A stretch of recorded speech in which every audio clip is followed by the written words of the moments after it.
We're happy this morning to have Pastor Jonathan McCracken here to preach for us.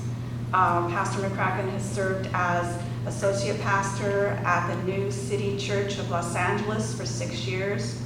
The New City Church is a multi-ethnic and multi-socioeconomic church started in 2008. He is currently in the process of planting a church at the University Park neighborhood in the heart of Los Angeles. He envisions planting a diverse church that brings racial and class reconciliation to this dynamic neighborhood through the gospel.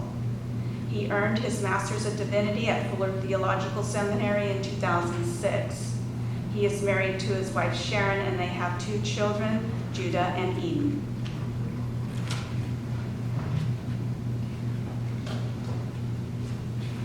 All right.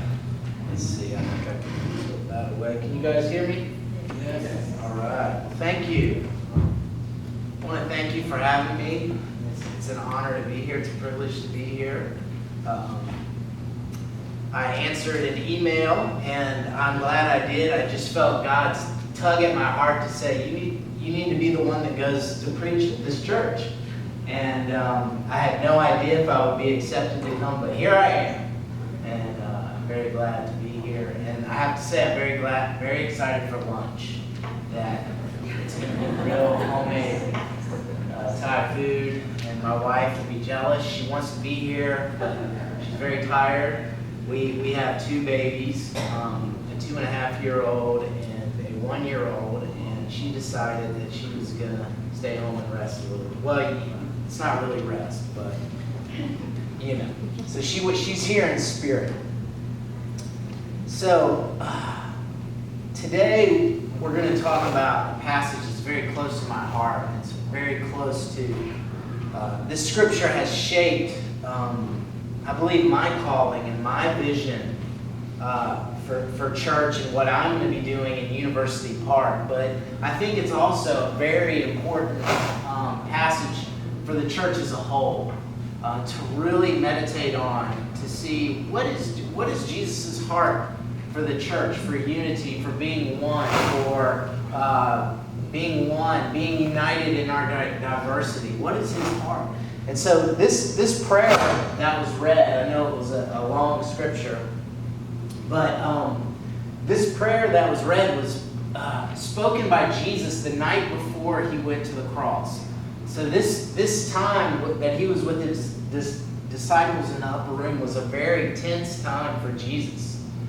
And I don't know if you've ever sat with someone that perhaps is dying, but if you're a person that's towards the end of your life, maybe hours or days from the end of your life, what comes to your heart? Well, it's probably not your car or your job or your yard, the yard work you didn't do. What's going to come up in a prayer? It's going to be the people you love. It's going to be the things that you care most about. Those are the things that are going to come up if you're at the end of your life. Other things just aren't important. So we see in this prayer, it's very important to see what is Jesus praying for. And he prays for a lot of things here. But the part I want to focus on is Jesus prays. What's most on his heart is that he prays for his church to be united as one.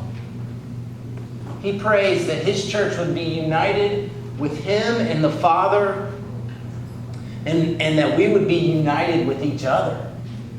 That's what's most on Jesus' heart. It's interesting, he doesn't pray that you will develop a church strategy so you can become a megachurch. He doesn't pray, I hope they write great books. He doesn't pray any of that. He doesn't even say, I pray that they will grow and grow and grow and more people come. No, what does he say? He says, I pray that they will be one. One with me and one with each other. So, why is Jesus so concerned with our unity? Why is he so concerned with the unity of the church? That's what we're going to look at in our first point. And it's because we need each other. Jesus knows that we need each other. Why do we need each other? Strive, because when we're striving together to be one, it's difficult. Like in order to be one, in order to be united, it's very difficult, and we need each other in order to do that. So let me back up a little bit. Striving to be one, it grows us in the knowledge of the gospel and in character. So that's actually my point, is that Jesus is so concerned about our unity because when we're striving to be one, it grows us in knowledge of the gospel and character, right? Who never gets resentful towards anybody? Who never holds that secret bitter resentment in their heart that when you see someone walking around the corner, you kind of turn because you don't want to talk to them anymore? No, we all do, right?